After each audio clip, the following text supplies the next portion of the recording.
Halo semuanya, perkenalkan nama saya Nomi Matun dari kelas Pendidikan Fisika kelas D.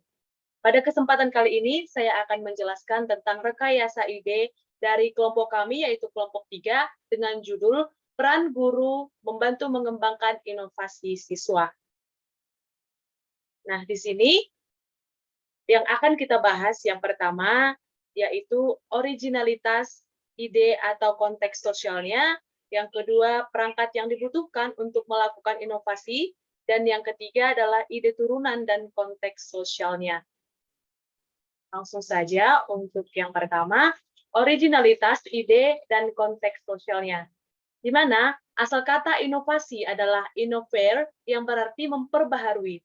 Pengertian inovasi tersebut adalah pembaharuan atau pengenalan sesuatu yang baru, dan inovasi ini adalah solusi baru terkait lebih yang menciptakan nilai bagi masyarakat, perusahaan, dan individu. Sesuatu yang disebut pengertian inovasi harus baru dan menciptakan nilai. Seseorang dikatakan memiliki inovasi, yaitu berhasil menyebarkan ke orang-orang yang dapat mengekstrak nilainya dan dapat bermanfaat bagi orang lain. Dari pengertian inovasi sebelumnya, inilah tercipta sebuah istilah inovasi yang merupakan sifat dari inovasi tersebut.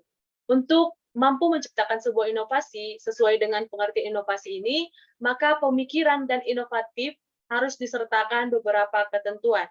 Selain elastis, komprehensif, dan luas, inovatif adalah perlu disertai dengan produktivitas, sensitivitas, originalitas, dan kreativitas yang tinggi. Inovatif dibagi menjadi perangkat-perangkat. Yang pertama, yaitu pembimbingan individual.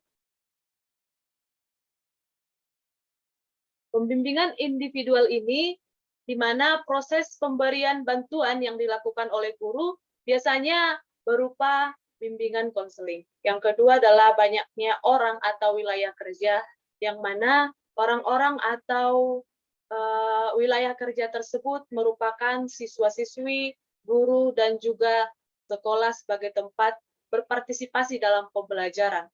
Yang ketiga adalah fasilitas sarana dan prasarana. Dan keempat, memiliki tujuan. Berikutnya adalah prosedur, kejelasan peran yang diperlukan, dan mempunyai wawasan dan perasaan, serta pencapaian dalam inovasi dan pola pikir. Kesamaan wawasan dan perasaan dalam melaksanakan tugas untuk mencapai tujuan pendidikan yang sudah ditentukan akan mempercepat tercapainya tujuan. Inovasi yang relevan dengan bidang ini misalnya adalah wawasan pendidikan seumur hidup, wawasan pendekatan keterampilan proses, perasaan cinta pada pekerjaan guru, kesediaan berkorban, kesabaran, sangat diperlukan untuk menunjang pelaksanaan kurikulum yang disempurnakan, dan sebagainya.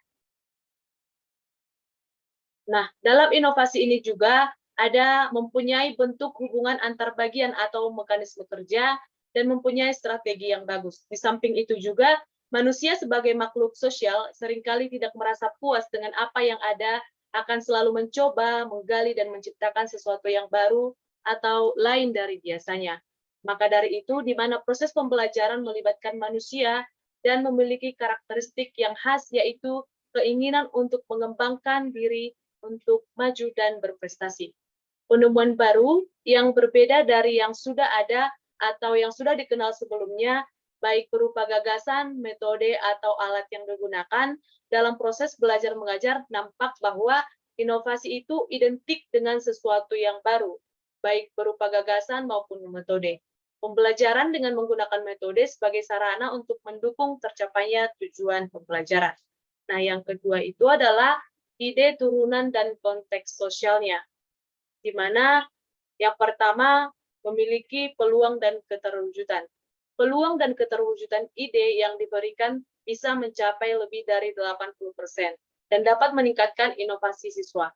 Di mana dengan teknologi sekarang banyak sekali inovasi yang harus lebih maju dan sebelumnya. Yang kedua adalah nilai-nilai inovasi. Nilai-nilai inovasi ini dibagi menjadi dua. Yang pertama adalah karakter percaya diri. Karakter kepercayaan diri ini adalah sikap yakin atas kemampuan diri sendiri terhadap tercapainya pencapaian setiap suatu keinginan dan harapannya. Sikap percaya diri dapat menjadikan kepuasan diri dalam memperoleh sesuatu yang dikehendaki. Yang kedua, karakter keingintahuan, di mana tidak dapat dipungkiri kebiasaan manusia adalah sifat ingin tahu. Sesuatu yang baru adalah objek vital dan menarik rasa keingintahuan itu. Apabila sikap itu sering direspon dengan baik, pengaruh positif akan muncul dalam pembiasaan dan berujung pada pembentukan karakter seorang anak. Berikutnya adalah perkiraan dampak. Perkiraan dampak atau perkiraan dampak yang dilakukan oleh kelompok 3 dari rekayasa ide ini adalah supaya mengembangkan minat dan inovasi anak dalam penyerapan pembelajaran di dalam kelas maupun di sekolah. Untuk kesimpulannya adalah pada prinsipnya kurikulum disusun secara terpusat terutama pada mata pembelajaran pokok. Hal tersebut dimaksudkan agar terciptanya pemerataan kualitas peserta didik di seluruh Indonesia. Selanjutnya, pengembangan kurikulum dapat dilakukan oleh setiap persatuan pendidikan. Oleh karena itu, setiap komponen tenaga kependidikan di setiap satuan pendidikan hendaknya memiliki pemahaman yang luas dan mendalam tentang konsep dasar kurikulum. Konsep dasar kurikulum yang dipahami tersebut secara operasional menjadi pedoman dalam implementasi kurikulum di masing-masing satuan pendidikan. Oke, sekian presentasi rekayasa ide dari kelompok kami, yaitu rekayasa ide dengan judul Peran Guru memberikan pengembangan inovasi siswa. Harapan untuk kedepannya adalah supaya guru-guru lebih meningkatkan lagi kinerjanya dalam menginovasi para siswa-siswi yang ada di satuan pendidikan di Indonesia. Sekian dari saya, jika ada salah kata saya mohon maaf, dan sampai jumpa di video selanjutnya. Terima kasih.